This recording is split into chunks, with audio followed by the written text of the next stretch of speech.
Now it's time for RoadWorthy Drive with Ken Chester. Hey, everybody. Ken in studio, as usual, for another hour of RoadWorthy Drive. Here with the rest of the RoadWorthy Drive crew. Jack at the controls. Hello. Sasha at mic number 2, holding it down. Hello. And we're getting ready to do what we do. This week, few odds and ends from the parts bin. And I've got a theme for this hour, believe it or not. Whole theme about leasing. A little bit of history, a little bit of practice, your options now, which surprised me, what's available, and what the future might look like. Actually, in a case where you may not even have to go to the dealer to lease a vehicle. It's true, and we're going to talk about all of that. All that and more right here. RoadWorthy Drive behind the scenes. Glad you could be with us. Thank you for tuning in. Jack, 11 minutes. Yep. Sasha, you ready? I'm getting there. Okay. I was born ready. Oh, Lord, help us all, Jesus. Okay, people. Here we go. 11 minutes.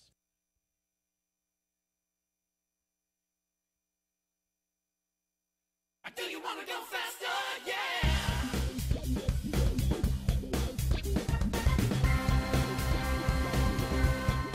It's time for RoadWorthy Drive with Ken Chester, America's premier automotive news and information talk show. Ken loves talking all about cars, past, present, and future.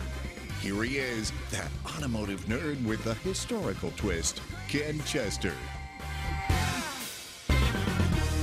Welcome to another information-packed hour of RoadWorthy Drive, America's premier automotive news and information talk show. Glad you could join us. I'm Ken Chester, your host. If you're a first-time listener, let me tell you right now that RoadWorthy Drive is not your father's car show.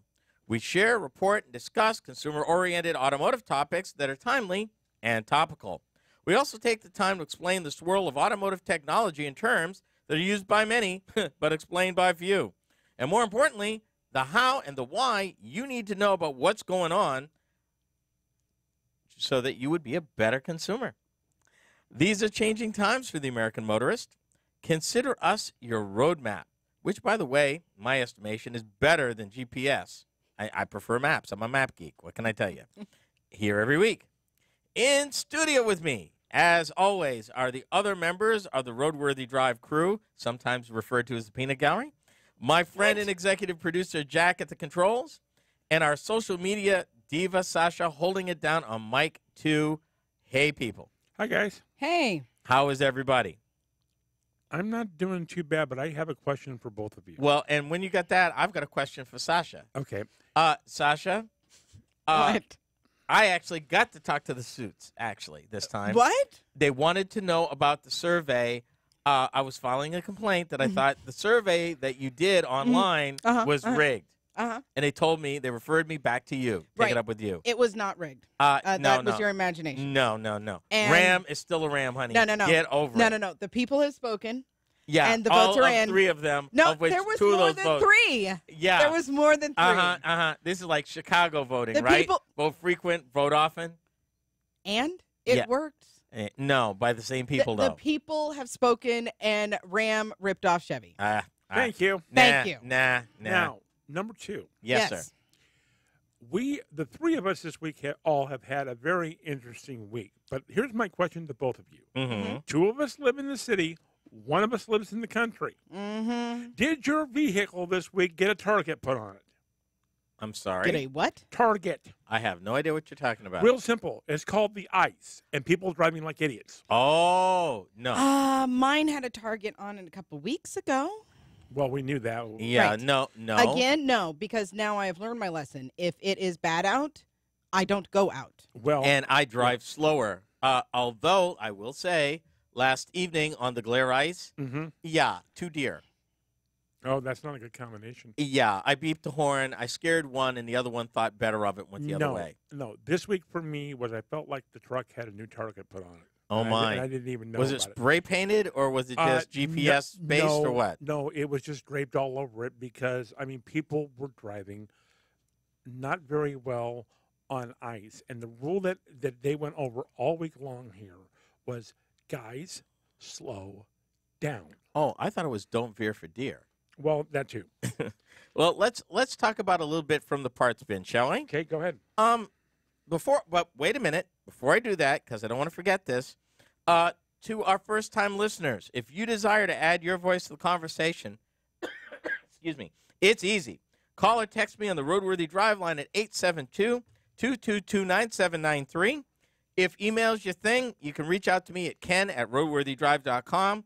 Either way, me and the RoadWorthy Drive crew would love to hear from you. Now I'm ready for From the Parts Bin. Let's go. Okay, how about this? Audi launches first vehicle integrated toll technology for the United States. Did you say toll, T-O-L-L? Yes, sir. Okay.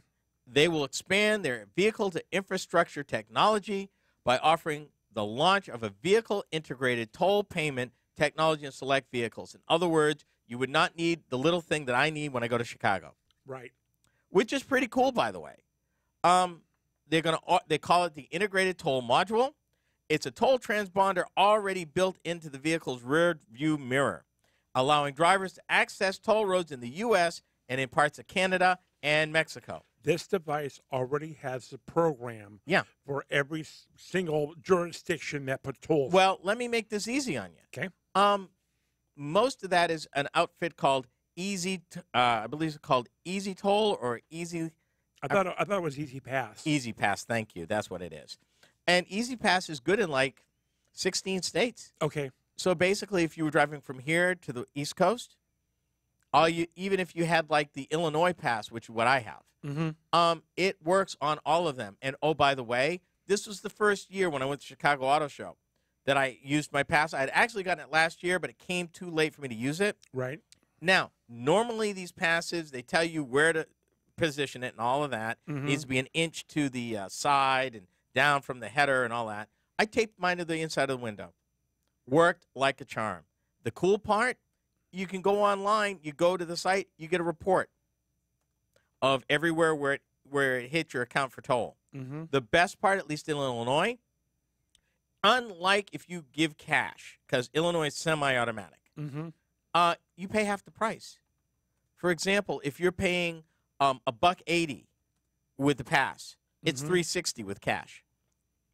What? Yeah, which motivated me to do exactly what they wanted me to do: get one of those electric passes. No, that would explain it. Well, heck, Massachusetts, when I was there last year, is totally electric on the Mass Pike. You get a bill. Wow. There are no toll booths at all. None. There is no opportunity to pay cash on the Pike. You just roll and they send you a bill. Okay. So that's where we're going. So this is actually kind of pretty cool. And they're looking at this mirror-based toll payment solution gives you convenient access because you can load it. Like my account in Illinois is set automatically. You have to load it with, I think I loaded it originally $30, and then you set it for how much you want it to replenish. So when it drops below $10, it will automatically hit your account for whatever you set it for. In my case, I set it for $20. I'm already set for next year. Okay. Unless I go to Chicago between now and then. So that I thought that was pretty cool. This one for Sasha. Yes, sir. UPS is building its own fleet of electric delivery trucks. I was wondering. Guess who they were partnering with? Who? Workhorse. No. Yes. Okay. My for those of us- workhorse? Yes, for those your of us that Workhorse. don't know, what is Workhorse? Tell them, Sasha. Okay, so Workhorse actually, they developed a SUV, an electric SUV to start with. And we covered it a little bit last year. That looks sharp. That looks sharp. They covered it a little bit last year. And then who are they getting to manufacture like the build Workhorse? UPS is going to build their own like they always have. They're going to use the Workhorse technology in it, Okay. but they're going to build their own. They're looking at, I believe, 50 vehicles to start. They have over, right now, worldwide, 300 either electric or hybrid vehicles. And once they refine it, they're looking at this Workhorse UPS truck, this electric truck, to be the standard truck that they're going to roll out starting in 2019 all over the place. Workhorse, when they first came out, they were coming out as a utility vehicle. That is right. Right now, UPS has approximately 35,000 vehicles of diesel and gasoline on the road.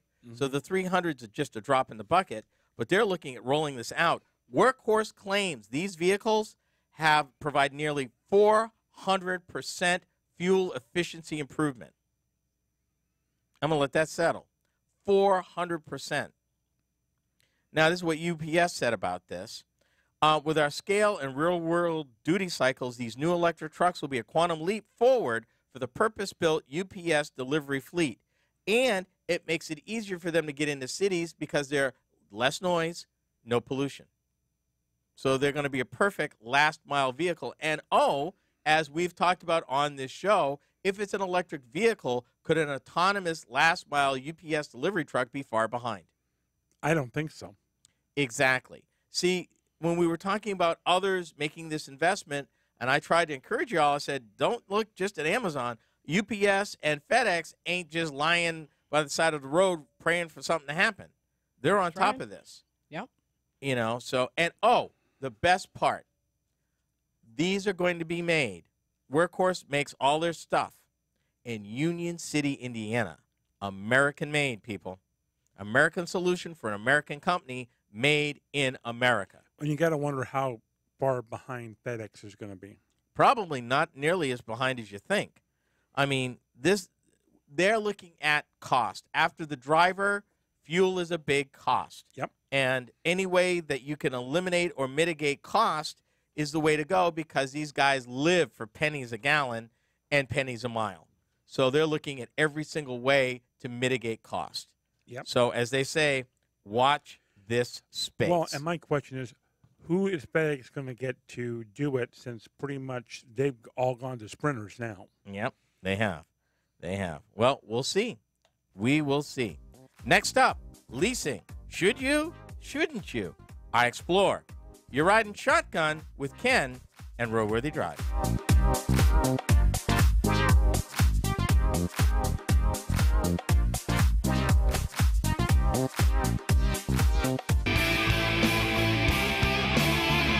This is RoadWorthy Drive.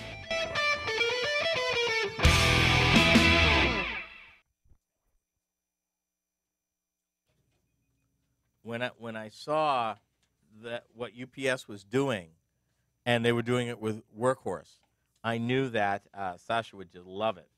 I do, and I hadn't heard from Workhorse in a while. See?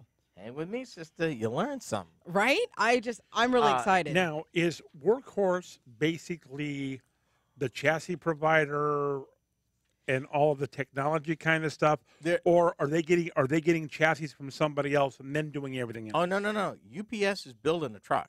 No. He's asking about Workforce. Oh no, Workhorse. Union City, Indiana is an interesting place. Okay.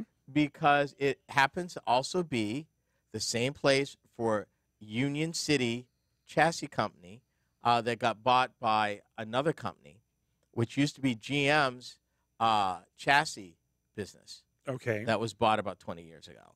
In other words, Union City is ground zero for this kind of stuff. Okay, and that does make sense. But his question is still valid. Did they manufacture their own chassis? I think Yes. everything from the ground up Yes. was, except for the tires, obviously. Yes. But everything was Yes. theirs. Hence, Union City. Right. You're going to do it anywhere. That makes sense. Right.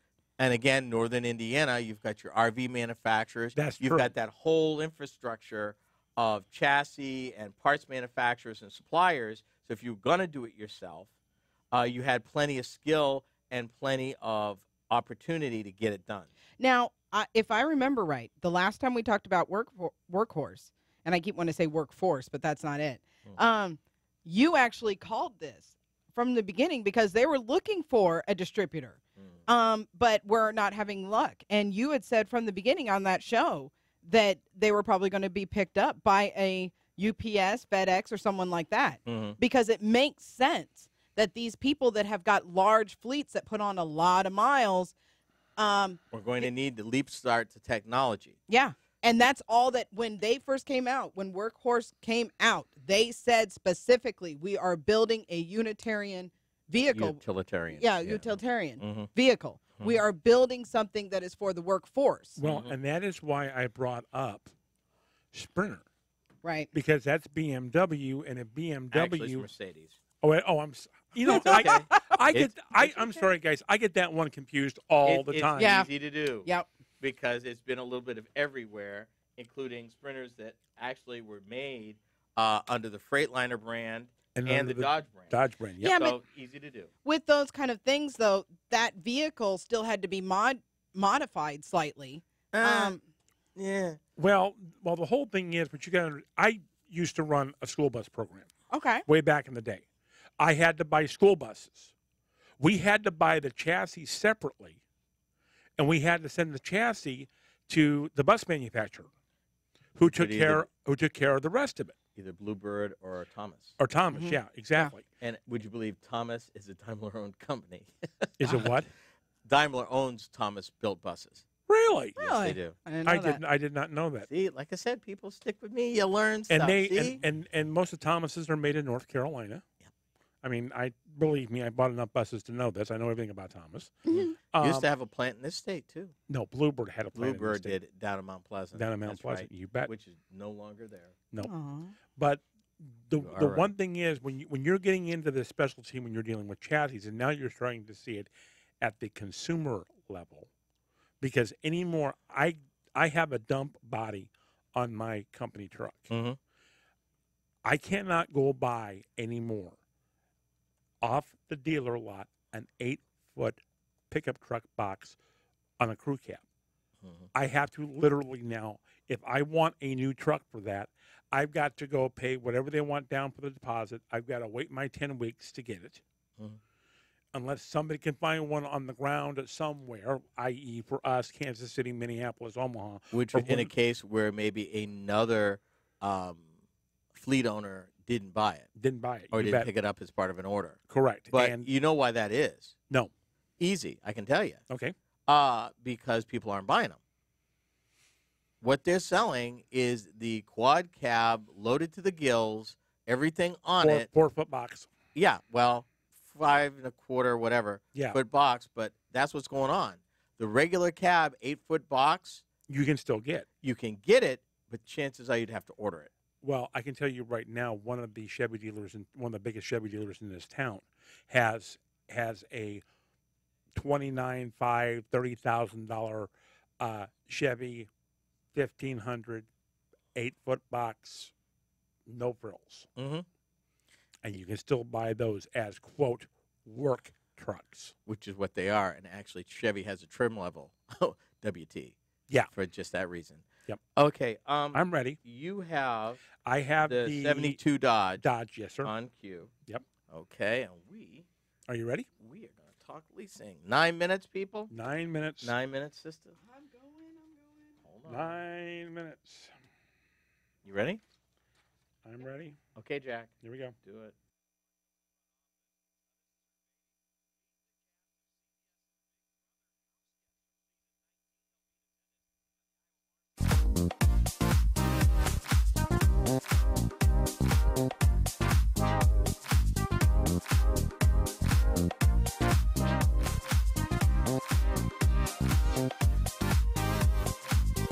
The way the word new gets tossed around nowadays, you kind of start to wonder what it really means anymore.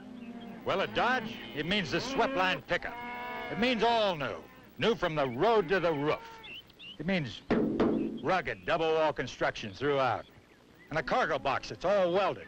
That's what makes this swept-line a tough, dependable pickup. And this is what makes it Dodge. This baby's got more room than any pickup going. And they've even loaded her up with new ideas, like this easy access fuse box, and gave her more good looks and comfort than a lot of cars will give you. It even rides new, on smooth, new, independent front suspension. Built for hauling loads back there and pampering people up here. The Dodge pickups just ain't new. It's the only all-new pickup you're gonna see for 1972. Who gives you toughness that's just your style? Dodge. Depend on it. Extra care and engineering makes a difference. Yeah. If you're just tuning in, this is Roadworthy Drive, and I'm Ken Chester. Thank you for joining me. Yeah, moo. Just saying, Dodge commercial. Okay. Leasing. It's been around for years, and its popularity has waxed and waned with the economy. Deals tend to get more generous when the economy is down, and automakers need to move the iron, less so when things are good. But with the ever-increasing price of buying a vehicle, the average transaction price today is right around $35,000. Yeah, needless to say, when I put my missus in a vehicle a couple months ago, yeah, we weren't near that. We're 10 grand below it. Yep. The question, and that's average. average, which means half those are way more. Mm-hmm. Yeah. The question begs an answer. Should you consider leasing? Let's just start with a base explanation of what leasing is all about. Okay, I'm going to say this for full disclosure. Are you? It has been 24 years since I leased a vehicle. You leased. I leased a vehicle in 1994. Should we say I'm sorry? Yes, you should. Okay, I'm sorry. Because it was a. I don't know if I want to Radio say, nice. Yeah, radio nice. Yeah, it was. It use was your radio voice. It was a Dodge product, Okay. and dropped the first transmission to 22,000 Might have miles. been new from road to roof. And I No. lost the second transmission to 27. Cost me $1,000 to get out of the lease. Mhm. So it's been 24 years since I leased a car. So I'm kind of interested to hear what you're going to say about it. Well, okay. Well, let's take a step back and talk about first how leasing is different from buying. Now, the monthly payments are usually lower simply because you're not paying the whole vehicle off. You're basically renting it for a period of time, and you're paying for the use of the vehicle. There's something important that's called residual value. That has a lot to do with where what they're going to charge you for the lease. Now, what Correct. does that mean? That means that they have calculated for this given lease what that vehicle is going to be worth at the end of the lease with that mileage, assuming normal wear and tear. In other words, you didn't beat it, it didn't get into an accident, nothing just out of the ordinary. Just Right. a normal, typically 24 to 36 month lease. They know what it's valuable. The higher that value is, the cheaper your lease is going to be. Meaning, the more the car is worth at the end of the lease, the less between the transaction price and what it's worth that you're going to have to pay. Now, is that more typical of your more expensive cars? Not necessarily. Okay. It really gets down to nameplate, and I'm not going to name drop right now. Okay. But some nameplates are able to offer consumers low lease prices because they're so valuable at the end of the lease. Well, I can think of one of them right now. I can think of one of them right now, I can too. name 3 or 4 of them. But that's an issue. Now, the typical lease, a typical lease is 15,000 miles a year. But you have these other things called the ultra-low mileage lease, Oh, yes. which is 10,000 miles. Oh, And you've got these others, which are 12,000 miles. People, let me tell you something. In this reporter's estimation, a 10,000 mile a year lease is not even worth doing. No. Sorry, people, just isn't. 12,000, you really need to sharpen your pencil.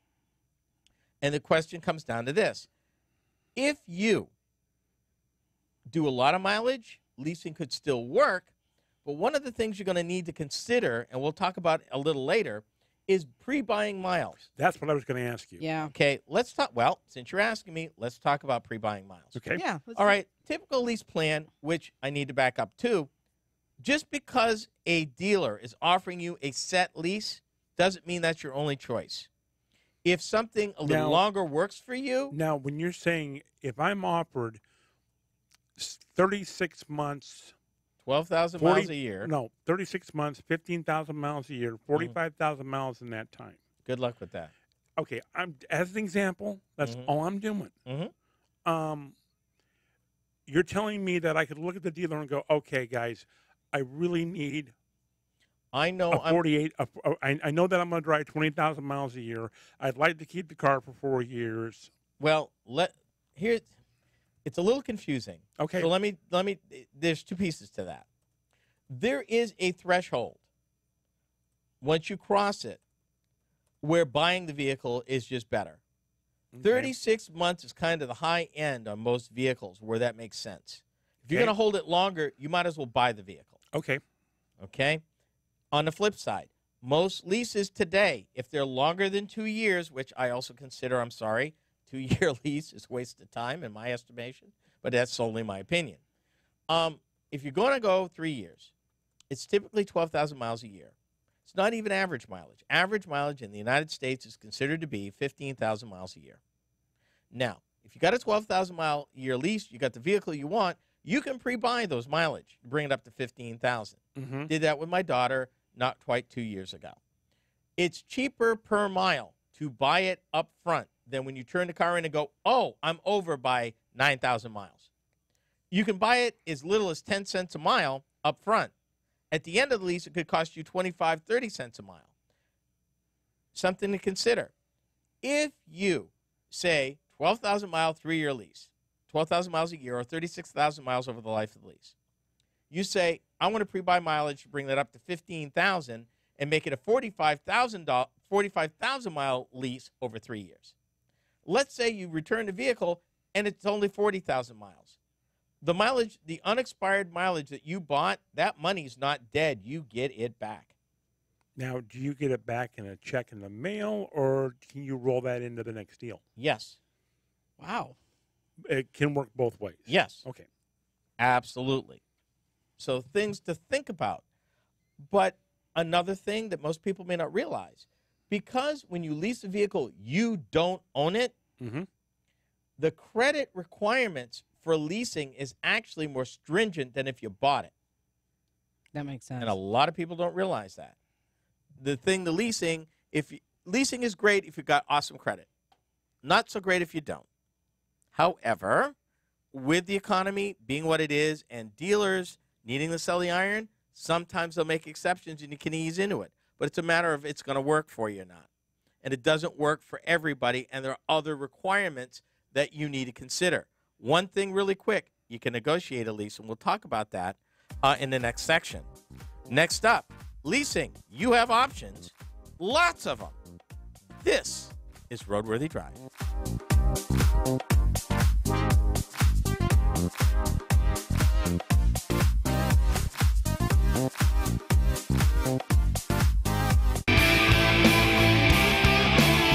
This is RoadWorthy Drive with Ken Chester.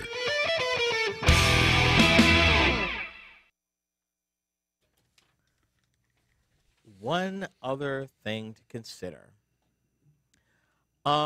If you think during the lease that you may be moving, like out of state, Mm-hmm. out of country, you might want to check your lease agreement before you sign it. You might not be able to do that. You might not be able to move out of state. Yeah. Depends on the lease. Well, that makes sense because if you bought a car, like let's say in sunny California, and you decide that you're going to be taking that leased car to Minnesota. Minnesota, exactly, International Falls at that, right? with maybe occasional trips into Canada. Right? All of a sudden, their risk factor for that vehicle just skyrocketed. Yeah, it's one of those things you may not have realized. That's one thing I wouldn't have realized. Another thing, and this comes from the Federal Trade Commission. They're talking about if you have problems making payments on time. They said some dealers may place tracking devices on a car, which might help them locate the car to repossess it if you miss payments or pay late. Find out if the dealer expects to place the device on your car as part, they're talking sale, but also lease, what it'll be used for, and what to do if the device sets off an alarm. If you are in a situation where you are maybe your credit's not the greatest, and they said, okay, we're gonna let you lease it, but we're going to put a device in the car to make sure you pay and make sure you don't skip.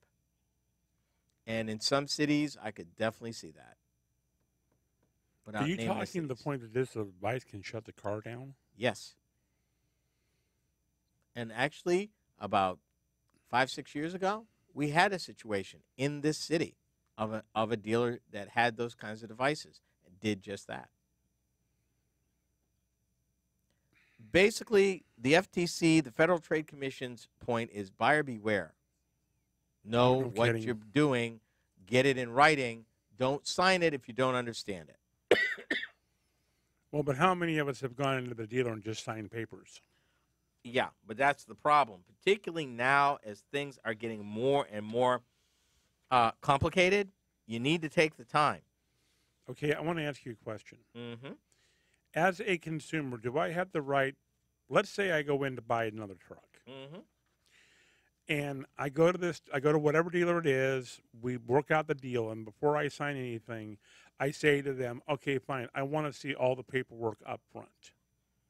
Yep. I want to be able to take the paperwork home, and I want to be able to read it. Legally, you can do that. Mm-hmm. And the dealer is going to give that to me. Legally, they should. Yeah. Well, legally. And hear what I just said. Well, and if they don't, then I'm not doing a deal. Then walk out. Exactly. And see, that's the thing is that most consumers do not have that mindset. If I cannot go into a dealership, okay? And I mean, a lot of that is good faith because what's stopping you from taking all that paperwork and going to another dealer and getting a better deal? That's true too. But federal law says that you can do that. Yeah. Now, personal experience, it's going to be hard pressed to find a dealership that's That going to will let you do it. Yeah. It's going to be hard pressed But- because I remember at a time that was rule number 3. You never left the paperwork unattended. But more importantly, at the very least, you should read it. If you don't understand it, don't sign it. If it doesn't feel right, don't sign it. Yep. You don't owe them a reason. If you feel in your gut for some reason something's not kosher, walk out. Yep. You're not obligated until you sign.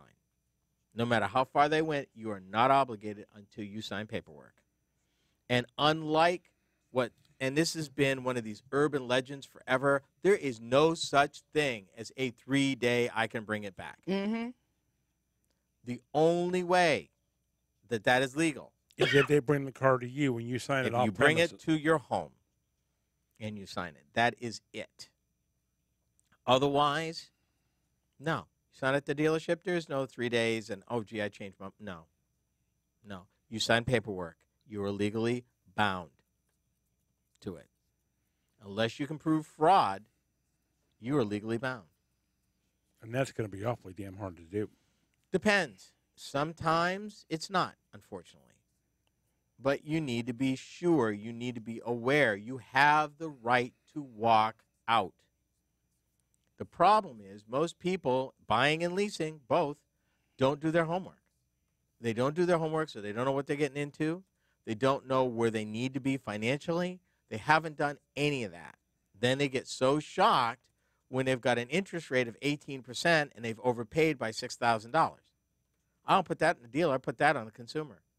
There is some obligation and responsibility if you're going into a business deal to know what kind of deal you're getting into.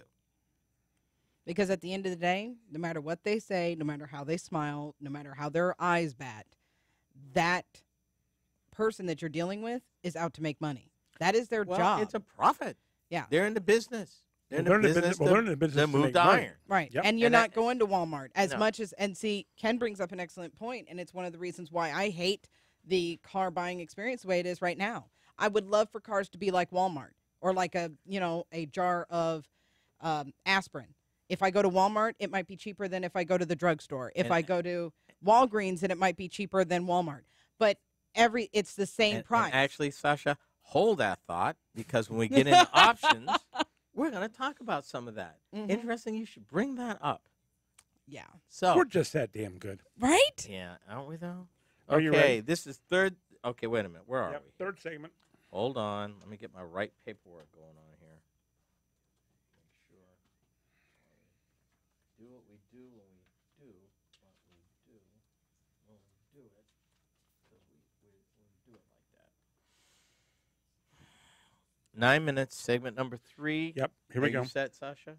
And Time? what is it? It's 9. 9 minutes, and we're in segment number 3. Cameron. All right, Jack. Okay, here we go.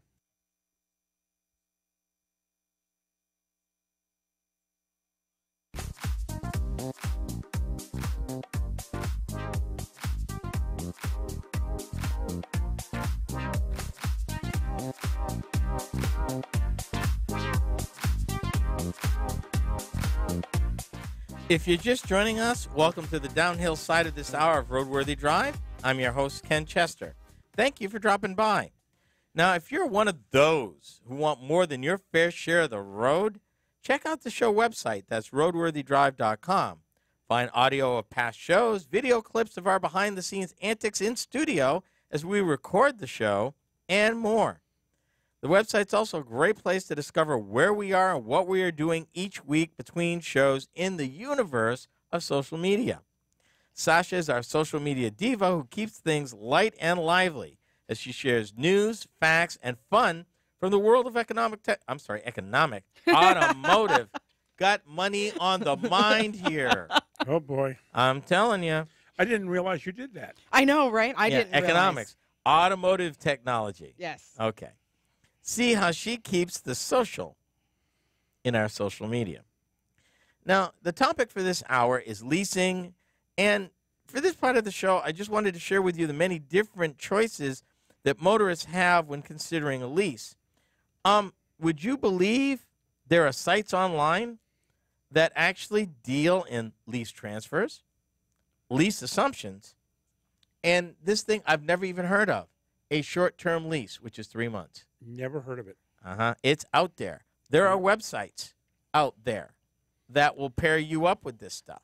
One thing to remember, though, particularly on a lease assumption, if you're thinking about doing that, the lease company who has the lease on that vehicle for that individual has to approve you. Mm-hmm. You just can't say, yeah, I'll take the payments. It's great, whatever. Also, you might want to inspect that car with a fine-tooth comb. Consider this.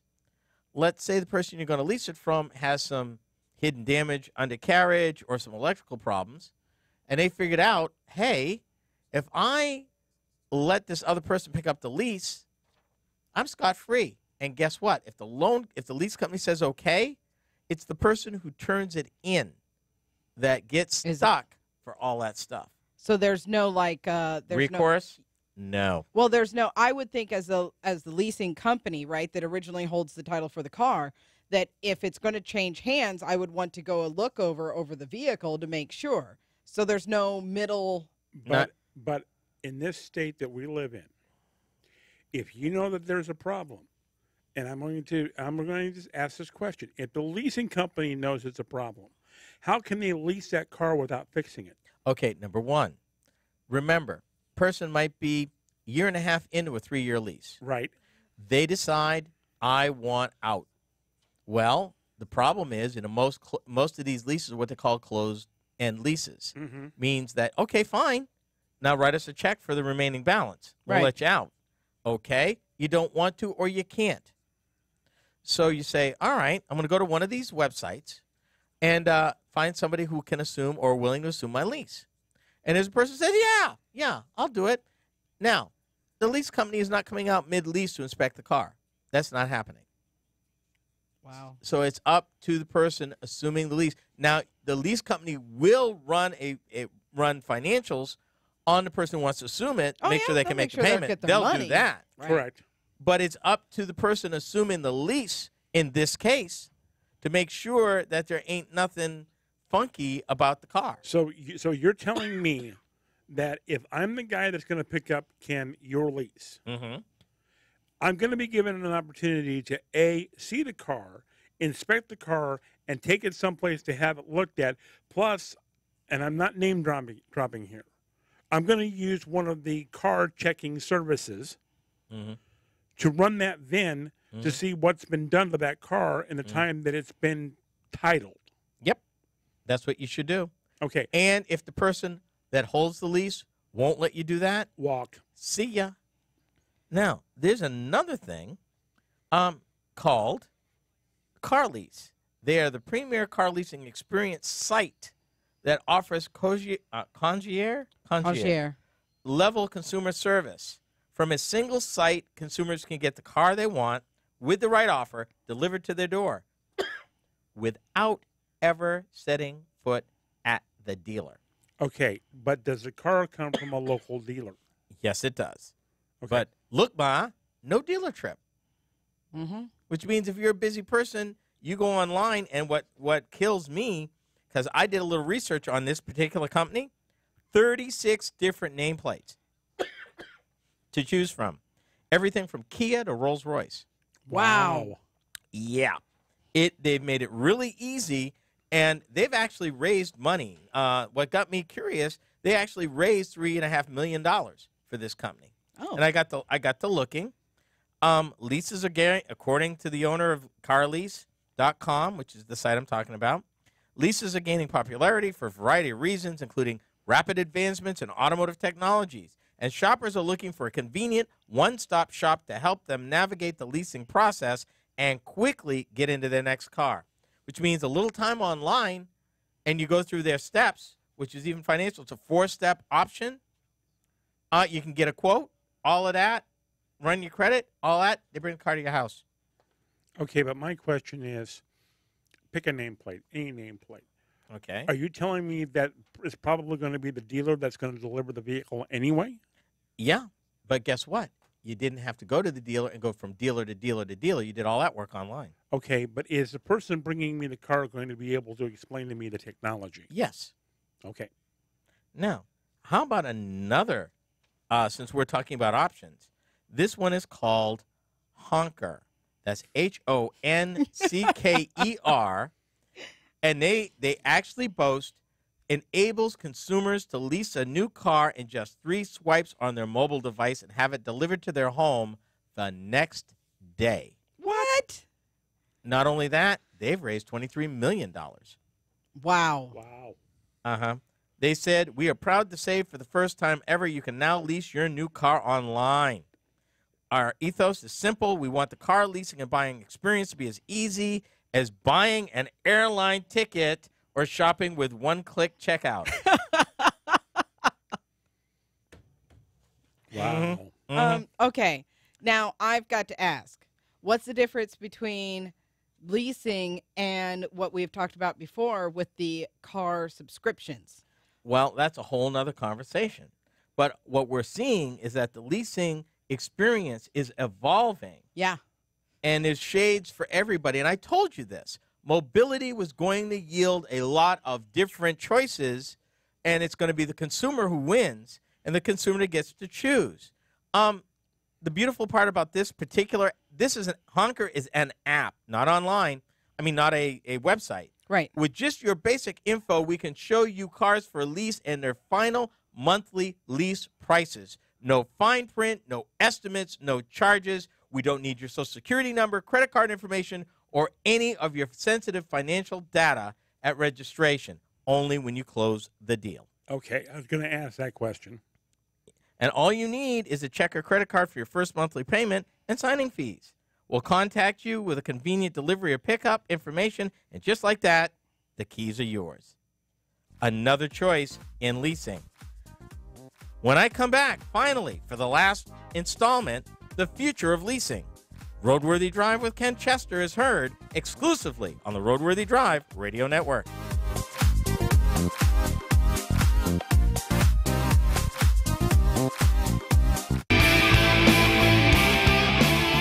You're tuned to RoadWorthy Drive with Ken Chester.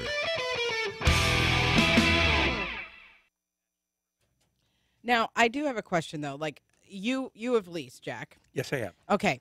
So, and leasing to me is just not because of the miles and credit score, I'll be honest. But mostly because of the miles that I Right. put on my vehicle because of where I choose to live, because Right. people in the city are crazy. No. But, Cray? right? The short-term leasing, to me, does not, for 3 months, would it be cheaper to lease a vehicle, like, say, for a summer, okay, versus renting a vehicle for the summer? And that is one of the quandaries that the reports that I read, I didn't get a chance to gets into. Right, because not everybody offers a 3-month lease, but I can see cases where if you're on a work assignment in a strange city and you had an opportunity to live outside the city, right, or have transportation that was just dependable and available Mhm. in our world today, yeah. Right. that you didn't want to Uber or Lyft or Or whatever, you didn't want to bring your car. because you might be half a country away, Right. and it made no sense. So your company, So there's some traction for that, but I think because it is not that prevalent, that you will have to price it. You know, you talk to the rental car company. I want to rent a car for 3 months. How much? As opposed to a 3-month lease, how much? And it gets down to what's available, who's doing it, and what the cost is. So I don't think there is a pat answer for you. okay. Sasha. Well, and then is it one of those things where what we're seeing with this evolution, with how leasing as a concept is evolving and offering more options. Are we seeing that because now we're actually seeing more and more people move away from the actual buying, and we're seeing car subscriptions become a thing? Well, and I think what you're going to start seeing is, as Ken has said, it's all going to involve. Right. Evolve. I'm sorry, involve. Evolve. Evolve. Hello, I'm not tired. But the one thing that I can tell you is I know someone, and so does Ken, who has for the last 10 to 15 years Mm-hmm. leased either a foreign nameplate or just literally this last lease that he got went back to an American luxury nameplate. Every one of his cars was a 2-year lease. He's been lucky to get 9 months to a year before the dealer calls him and says, hey, we really need that car to sell to somebody as a certified used. And they say, we will make you a deal on a brand new lease. Takes the car in, gets a new car, they get theirs, they get it sold, everybody's happy. Right. But, one of the things that I think you're going to see, and I think Ken is right, the consumer ultimately in this deal is going to win. I still, and I know it's because I am biased towards the idea, and I will readily admit that. Okay. But car subscription makes a heck of a lot more sense than Let Canvas go. I can't, and it's Ford, and that's Okay. what's killing me. Okay. But I can't. What you're missing? These are just a couple of bricks in the overall evolving world of mobility. You're right. Yeah. It's not going to be, and I've said this over and over, one solution or a couple. It's going to be a mosaic of different solutions in different parts of the country for different people who have different needs. There will be some sort of solution for them. Mm-hmm. In many cases, more than one. For some people, all Uber all the time works for them. Yep. For other people, I'm never giving up owning my truck. For other people, maybe a combination of riding a bike during the day, a subscription service for the weekend, and Uber when they're on a trip. And by the way, that last reference was directed to me. What? Yes, the one about not giving up my ownership. Right. Well, and see, However, I will admit, I would really, really, really take a very hard look at Canvas. If that's the route that they're going to go. But I think the other point that I want to bring up in mobility, because this is something that was and still is near and dear to my heart. right.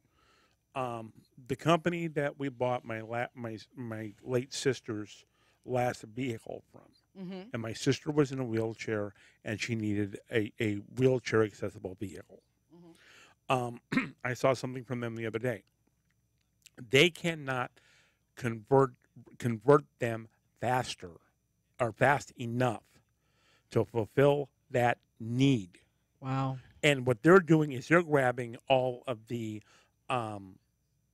off-lease minivans, and they can't convert them fast enough. Okay. And literally, when they get one in, it's sold. That's just that's what and I'm glad to see that for that scope of the mobility. But you are right, Ken. It is mobility, and its definition has changed Dramatically, and it will continue to evolve because there are so many choices, even now. And the choices, much like cable TV did, 10 years ago, are going to explode. Yep. There'll be so many different approaches, even to simple stuff we've talked about. We've talked about changes in leasing. We're in our next segment, our last segment, I'm going to blow your mind because there's some stuff I found like, oh, my goodness. So you've got two companies online saying, you don't want to deal with a dealer, no problem. Go on, we've got this thing for you. Although both of those apps use dealers to fulfill the contract, they're just changing the interface of making it easier for the consumer. Okay. Wait until you hear what's coming up next. Okay, I'm ready if you are. Okay, we are at 8 minutes, 50 seconds. Yep. This is fourth segment. Okay, people, let's do it. All right, here we go.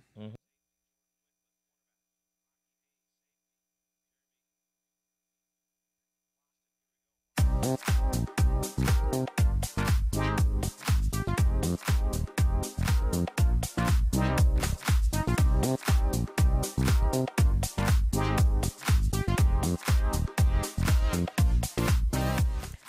is the last installment of this hour of RoadWorthy Drive. Thank you for listening. I'm Ken Chester. Now, during this program over this hour, I've been talking about leasing. We've looked at some of the things you needed to know. We've looked at some of the choices that are now evolving out there online. And we looked at some things that, to be honest, buyer beware. Now, for this last segment, I'm going to wrap this up with a peek into the near future of leasing with some new choices for you to consider that you may not have even realized were choices. But before I do, a programming note. Highways, byways, and roads, and especially bridge repair, have been in the news as of late. There's even been a mention of increasing the federal gasoline tax, and it hasn't been raised in 25 years. But this is a world of new and exotic ways to power vehicles that don't even need gasoline or diesel fuel. So is an increase in the gasoline tax the right path? The next RoadWorthy Drive, I will dive right into the middle of this topic. There are choices that will need to be made, and not in the far-off future, that may impact how much you will have to spend to operate your vehicle. Find out what I'm talking about next time, right here, on RoadWorthy Drive. When you think you've seen it all with respect to leasing, something new comes along, and it starts to look like, who needs dealers? Yeah, I know. That's like, wow. Welcome to the next phase of automotive leasing.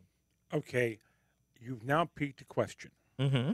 Are you talking about there's going to be company A that is going to literally be able to go, quote, get the vehicle from the dealer? Not the dealer, the manufacturer. Yes. But you, let me. You got to be kidding me. But let me start with something that will blow your mind that you may have heard here first. Okay. Now, we've talked about buying a new car. Right. Leasing a new car. Yep. Buying a used car. Yep. Now, welcome leasing a used car. Wait. Whoa. Lease. Back this truck up. Didn't we just have, when you were talking about the leasing, if you were to take on somebody's lease, that you would be responsible for all the problems? Now you're talking about they're leasing a used vehicle. Yep.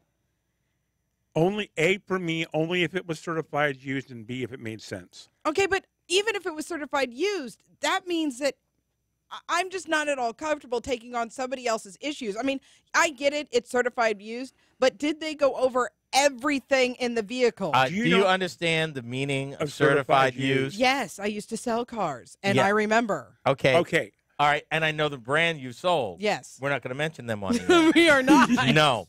All right, people. Let's start with a name.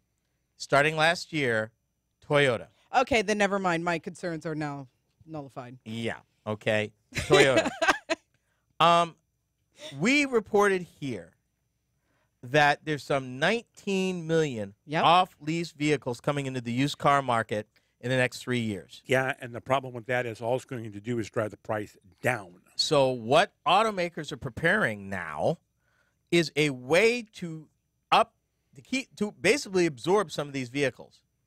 And a used vehicle lease, like you said, Jack, certified pre-owned, may be an opportunity for some people. What are the advantages? Well, less cost even than buying it certified pre-owned. Well, which you also have as a certified pre-owned buyer. Mm-hmm. Extended warranty. Somebody else has already taken that huge hit at the beginning. Yeah. But the best part, it's already been inspected. Yep. It gets an extended warranty. Yep. It's backed by the manufacturer as well as the dealer. Yep. And it could be a good deal. Now, the challenge is not everybody, and I'll call names, GM and Ford don't offer used vehicle leasing. Nope. Pretty much everybody else does. Now, I did not know that. Mm-hmm. Mm-hmm. Mm-hmm. Yeah, I saw the list. It blew my mind. But let me help Sasha with this answer. In the case of Toyota, Mm-hmm. to be eligible for the used car lease, Toyota and Scion certified used vehicles must be no more than 3 model years old and have fewer than 65,000 miles on the odometer. Okay. So Wow. there are parameters, and are pretty strict parameters. let me throw this curve at you. Let's say you own a Mini Okay. Cooper. What if Mini told you to go ahead and use your leased Mini car for car and ride-sharing services with the car and ride-sharing lease? They'll pick up, I believe they'll pick up the insurance because it's available through their captive finance company, Mini Financial Services. And they call it the car and ride-sharing lease. Most insurance companies will not let you Uber or Lyft on their insurance. Nope. Mini said, no problem. And they even went as far as to say, if you're leasing from us now and you want to upgrade to this lease, give us a call. Oh, wow. Now, that's something you don't ever hear. Now, it is not nationwide yet. There are 16 dealers in California, 2 in Washington, 1 in Oregon, and I will add so far. So there's another thing. A automaker that is not only recognized the gig economy, but has embraced it as a way to basically endear themselves to future owners. Well, and what you have to wonder here is at what point are Ford and GM going to get, quote, caught in this car glut? And all of a sudden they're going to be really late to the party going, you know what, we really should have leased these used vehicles a long time ago. But given their size and their heft, even if they're late, they could still make a dent. Better to do it right than not to do it at all. Too many Well, that's companies true. gotten burned in leasing. Now, I want to throw one more at you in the time we've got left. We've talked about used car leases. I want to look to see if I can find. Oh, this company. This is a company, you asked the question, it's called AutoFlex. They are the ones, whether you want one vehicle, 100 or one, whether you want an open-end lease for business or closed-end personal lease, new or used, we offer you savings at every turn. With one phone call today, you could be driving a new car tomorrow in a lease that offers you more options than any other lease. And they are dealing straight with the manufacturers.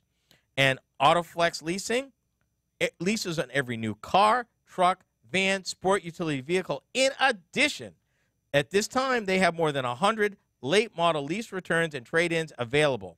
We're the only major leasing company to offer these vehicles directly to the public. And like you said, Jack, these well-maintained vehicles are a tremendous value as a large portion of the depreciation has already occurred. Yep. Wow. Well, that was going to be my question. So there is so much out there and so much available in leasing. And we will probably do another leasing show in the future, I guess. Well, that about does it for this hour.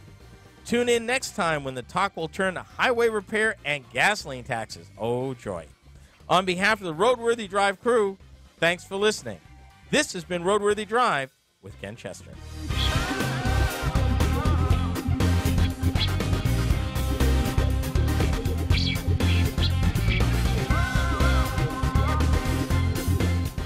RoadWorthy Drive with Ken Chester is a copyrighted presentation of the RoadWorthy Drive Radio Network. Any rebroadcast, retransmission, or any other use is prohibited without the written consent of the Motor News Media Corporation.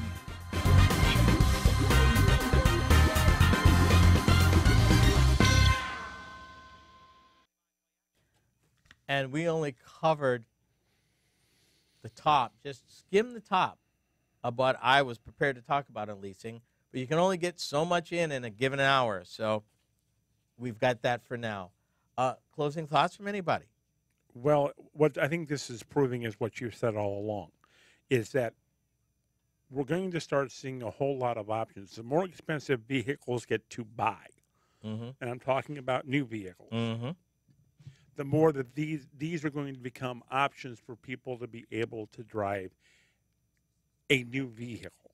Or a newer vehicle. Or a newer vehicle. And the thing that I need to say, everything we talked about today is available in the marketplace right now. Yep. That doesn't even include stuff that may be coming. We know that used vehicle leases will continue to grow. They're not available everywhere. You might have to do some looking, and you might have to ask some questions. And unfortunately, right now, if you want a GM or a Ford, chances are you're kind of out of luck. Your only option is going to be certified used. Well, even certified used, but it won't necessarily be with those two manufacturers at this time. No, But yeah, you're as right. mobility continues to evolve, who knows? So, Sasha? I don't have a dog in this fight. Canvas. Yeah, That's what yeah. she's at. She's Canvas. On behalf of the Roadworthy Drive crew, I'm Ken Chester. Thanks for watching. If you give us a few minutes, you'll be able to tune in to hour number 2. And if not, we'll see you next time. See you later.